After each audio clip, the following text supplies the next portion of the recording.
Hi everybody, and welcome to another blog video tutorial here on YouTube with Rachel Merrick from Merrick Makings. I'm an Australian demonstrator for Stampin' Up. Today I'm going to respond to a popular post that I put out there amongst fellow demonstrators who really liked my card. This is a new one using some of the stuff from the mini catalogue, and it is a shaker card. Shaker cards are probably one of my favourite. So today I'm going to reproduce or replicate the Joyful Christmas to yours, to you and to yours card that I made. I'm using 3 different colours, Old Olive, Gun Green and Real Red. Throughout the video you'll see some other things pop up on the screen, just little it's just so you can pause. Peaceful Prints DSP is what I'm using. Today it's a free one from the Celebrations catalogue. And of course I am using the Merriest Moments bundle.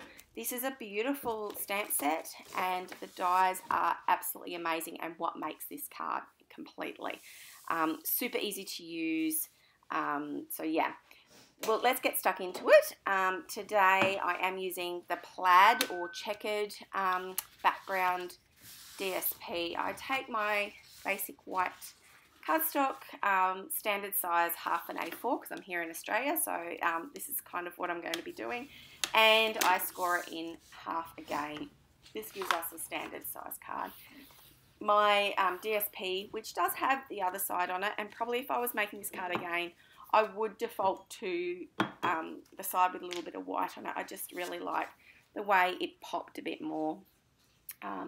So I'm going to glue this one down. I did cut it just a smidge bit smaller than my front of card. Basically just to get that very small kind of 2mm around the outside border. I just like the finish of that anyway. Most of this DSP background will get covered. I've used for this particular card Old Olive Cardstock, and I've already cut it just to make the video a little bit shorter, although it was a lot longer than I thought it would be, and I have cut it using the die cut, the big die, and I have experimented with this a few times. This is the matching 3D embossing folder that goes with it. So I have tried embossing, then cutting. I've tried a little tip that someone said to pop the die into the embossing folder and run it through the machine, and that didn't work all that well. The best way I have found is to die cut it first, which looks really plain, and then to place it very carefully into your 3D folder. And I found that these folders, the image just fits so beautifully, and I just folded it up and popped it into my Stampin' Emboss machine and run it through really quickly. The indentations it gives are really quite deep, as you can see when I pull it out now, and it's a beautiful 3D effect. The shadows show up really well in this particular light. So from here I did want the edges of all of that detail to show up a little bit, and I'm going to use my blending brush or sponging brush with a little bit of Old Olive ink, and I'm going to just sponge around the outside just to give a little bit more depth yet again. I did that on the original card too. I use a plastic envelope. They're just the ones you buy from Stampin' Up or any other piece of plastic, to be perfectly honest. When I'm using ink like this, it means that as you are swirling, you are picking up the excess ink that has not gone onto the cardstock yet, which means you're not having to ink up your foam brush or sponge brush or whatever you want to call it often. I prefer to use the really small ones. I know some people use the big ones. I seem to like the control of the small ones, and in this case I am just rotating my whole die cut piece out so that I am going over those similar places on the plastic envelope and picking up that excess ink all the time, and that means I get the variation in the colours that are left onto the edges as well. It's really fast to get this part done and really makes the elements pop. From here, excuse me, you will see how much that pops, and it makes it look, the inside actually looks a lot brighter. We are, of course, going to add the shaker element to that in a moment, and this is where I was saying I use a basic white to do the shaker element, and if you had a little bit more white in that background DSP, although I do love the final result, in the original card, it does tend to sort of flow a little bit better, or suit the card a little bit better, in my opinion. Of course, I showed other people this second card and they all loved it as much as the first. So it's entirely up to you. I do adhere it with our white glue, which is a fantastic fast drying glue. I say it in all my videos. It sticks really well. It gives a little bit of wiggle room at the beginning of using it, but if you pop it down and just hold for a second, it will adhere and it will not come unstuck. It is amazing stuff. You will see towards the end of this video as well my shaker element, and you won't see the final card. I'm just giving you a warning now, you won't see the final card until photos at the end, and that's because I had a little bit of technical difficulty. In amongst the Merriest Moments dies, which there is 2 full sheets of dies, there is this little rectangle, and I have cut 2 of those, and the second one I have just cut the inner section out of one of those, and I just used a pencil and I eyeballed it, I'll be honest. It's only about half a centimeter, if that, wide all the way around, and I just got a scalpel and cut that. I'm going to adhere a piece of clear acetate, so our window acetate, to that is cut exactly the same size. Now, I wasn't smart enough to run this through my die cutting machine and cut it out the same size. For some reason, I measured it. Either way, it wouldn't matter. Probably makes life much easier if you run it through the machine and it's exactly the same. So I just place it to the side after I've used the white glue, just to let it set for a second. And then I'm going to come in and I'm going to stamp my sentiment in the Memento Black. It's our go-to. It's the Tuxedo Black. It's a fantastic ink. When using new stamps though, especially the photopolymer, please make sure that you are inking it up really well, even if you have to stamp once or twice on a scrap piece. I did use the A Joyful Christmas to You and Yours sentiment. One or two of the other sentiments may fit, particularly the one that says together is the merriest place to be. But I didn't want to take up the entire image, entire rectangle, because I am going to make it into a shaker card. So it really just needs to be concentrated in that middle section. And of course, when I stamp it, because I've got shaker elements, which are going to be the sequins out of the mini catalogue, which are gorgeous, I pop my sentiment a little tiny bit, just a smidgen, up on the upper section, mainly so that when my sequins are in the shaker card and it's standing up, they do settle to the bottom and they're not covering my sentiment.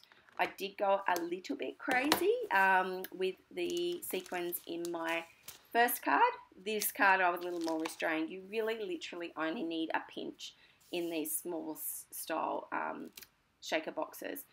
So pretty tricky to see. I did move it up in this part of the video, but I had pre-cut some foam tape, which is just the thin foam tape, and I go all the way around the outside. The aim is to get it so it's not sticking out from underneath, and it's not blocking your view of the window either. So you're trying to really hard get that border around the outside exactly the same size as your foam tape. And it's okay if a little bit's a bit too long, you can just snip it with a pair of scissors. It's really, really simple. It's a great element. It is not very high in, but it's all it needs for the sequins. The sequins shape quite well.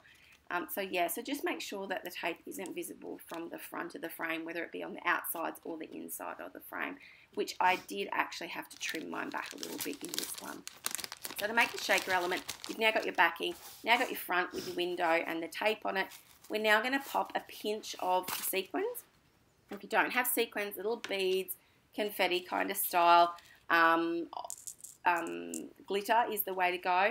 And just pop one pinch into the middle over the top of your sentiment. Then you're going to place your front that's already got the acetate window on it, and you're just going to peel one side of that tape, so one piece, and then you're going to pop it down so it's secure, like I'm doing now, and then you're going to flip the whole thing over. So your sequins are still inside, but much easier to do this way and get it positioned correctly over the top of your backing. And then I peel all three other sides off and then pop it down and give it a little bit of a press all the way around. And that ensures that our sequins are not going to go anywhere. They're not going to pop out. Making sure your foam tape touches each other on all of the corners is definitely the way to go. Okay, so that makes our shaker element for our card. And again, like I said, shakers are one of my favourite cards to create. And anyone who ever sees one of mine always picks it up and gives a little bit of a wiggle, which makes my heart very happy. That it's a joyful card, not just to look at, but also a little bit of a play as well. This goes straight into the middle. Now, the other parts which you will see in the photos at the end, the other elements are stamps from the Merriest Moments set. And they're kind of in layers. So what I did for my shaker is I popped it up with more foam dots or dimensional dots. This gives it that second layer, that second pop-up, I guess, from the base. And what you are going to do is you are going to add some of your clustered elements, which are berries and holly berries and holly leaves, as well as the other leaf clusters. And you're going to add those either underneath your shaker element or on top. So it kind of gives you those different layers. My video will cut out very soon, but there is a tip for you before it does. And this one here is I have bought these little tiny post-it notes, and they are awesome for when you're trying to put your die over the top of your stamped image and get it cut out correctly. Because we don't have the magnetic shim at the moment, or at least I don't have one that can hold everything in place. I have a little pack of those post-it notes stuck to my die cutting machine, and just peel one off, stick it on top to make sure that it stays in place whilst I run it through. So you'll see that it does cut out now, but I have done some close-ups, and you can pause them so that you can put your clusters together in a very simple array and put them in the same positions. I have added some extra sequins as well for some embellishment.